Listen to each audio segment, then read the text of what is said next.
जिन्होंने पाप किया नहीं छोड़ा पर नरक में भेजकर अंधेरे कुंडों में डाल दिया। तो स्वर्गदूत, अब मेरा पॉइंट ये है कि स्वर्गदूत तो भी पाप का असर हुआ और वो भी निष्कासित होके पटक दिए गए अकाल के लौट में। ठीक है, अब देखिए शैतान ने 1/3 स्वर्गदूतों को पाप में घसीट लिया। अब वो क्या करता है पता है? 1/3 स्वर्गदूत घसीट लिए गए। अब उसको इंतजार था मानव का कि कब मानव को परमेश्वर बनाए और उसमें भी ये पाप को संचालित कर दें। तो इसका अर्थ हुआ कि वो शैतान जो है ना खुद पाप का फाउंडर था और उसको डिस्ट्रीब्यूटर चाहिए था पाप का। उस डिस्ट्रीब्यूट के लिए उसने आदम को चुना और आदम को डिस्ट्रीब्यूट बना दिया।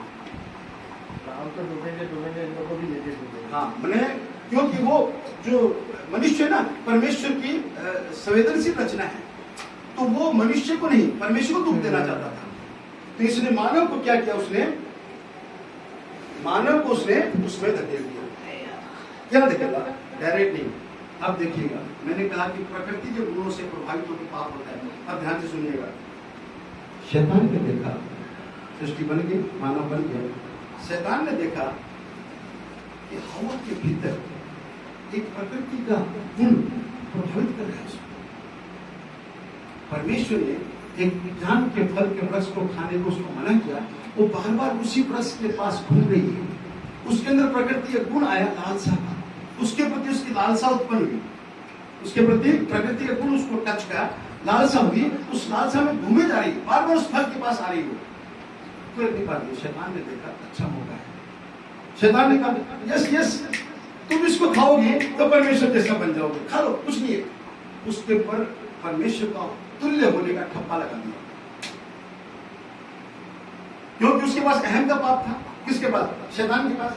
इस अहम को घुसेड़ा, अपने अहम का वायरस को घुसेड़ा कि जैसे मैंने अहम पाया परमेश्वर को तुल्य हो, तू भी अहम को पा ले। लेकिन मानव के पास जो पाप हुआ उसने परमेश्वर की अवज्ञा की, इसलिए मानव के पाप का प्रारूप बदल गया।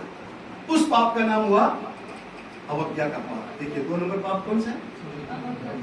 ये अवज्ञा का पाप मनुष्य के साथ बुनियादी पाप, अहम का पाप शैतान ने वहां स्वर्ग से शुरू किया और अब अवज्ञा का पाप मनुष्य के पास आ गया। ठीक है, क्योंकि ओके शैतान ने मनुष्य को अपना जैसा बना दिया, लेकिन मानव के निमित्त पाप का प्रारूप क्या है? अवज्ञा का पाप। और इस अवज्ञा के पाप से समस्त मानव संक्रमित हो गए ऑटोमेटिकली, क्योंकि सारे मानव पाप करने के बाद पैदा हुए, पहले नहीं हुए।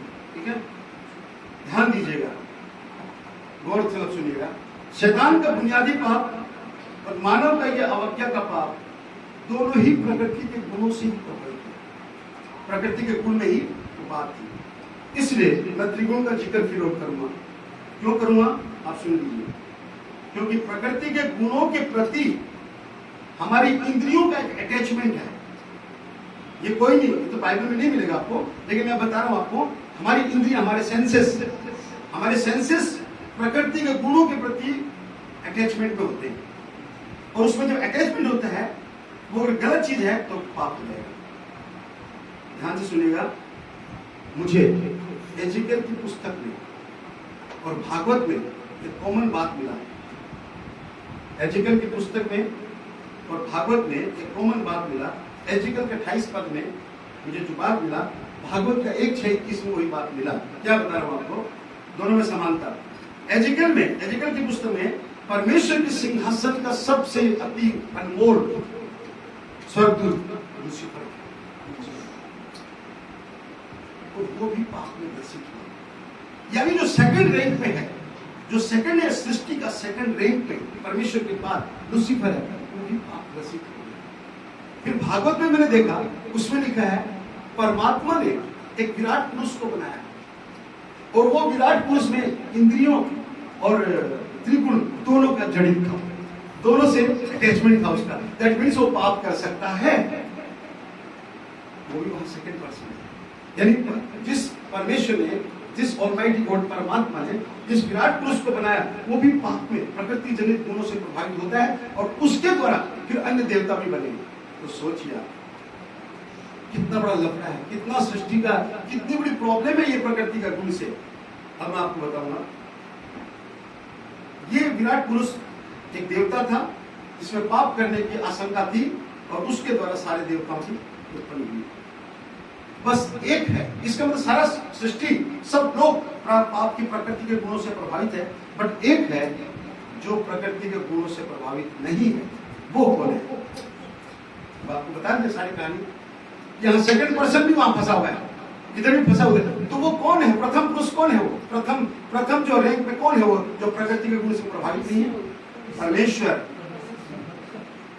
परमेश्वर परमेश्वर क्यों है? क्योंकि परमेश्वर तब भी था जब प्रकृति नहीं थी। हालेलुया। तो इसका मतलब जिसने प्रकृति को बनाया, प्रकृति उससे उत्पन्न हुई, उसको प्रकृति का गुण कैसे प्रभावित करेगा? क्योंकि पहले भी था वो। तो हमारा परमेश्वर, उसके लिए आप जोरदार ताली बजाएं। प्रकृति के प्रभाव को देखते हुए हमारे परमेश्वर ने एक बात और सोची। ये गहरी बात बता रहा हूं, जो आपको प्रकृति के गुण का क्या प्रभाव है, एक गहरी बात बता रहा हूं मैं। जो परमेश्वर ने आदम के संदर्भ में कही एक बात, कब? जब आदम को बना दिया था और हवा को बनाया नहीं था। बहुत दिनों तक आदम अकेला था। आदम जब था और हवा अभी तक आई नहीं, उस वक्त परमेश्वर ने एक बात कही, उत्पत्ति 2:18 में, आदम का अकेला रहना ठीक नहीं, अकेला रहना ठीक नहीं है, उसके लिए सहायक बनाऊंगा जो उसके साथ मेल खा सके। हालेलुया।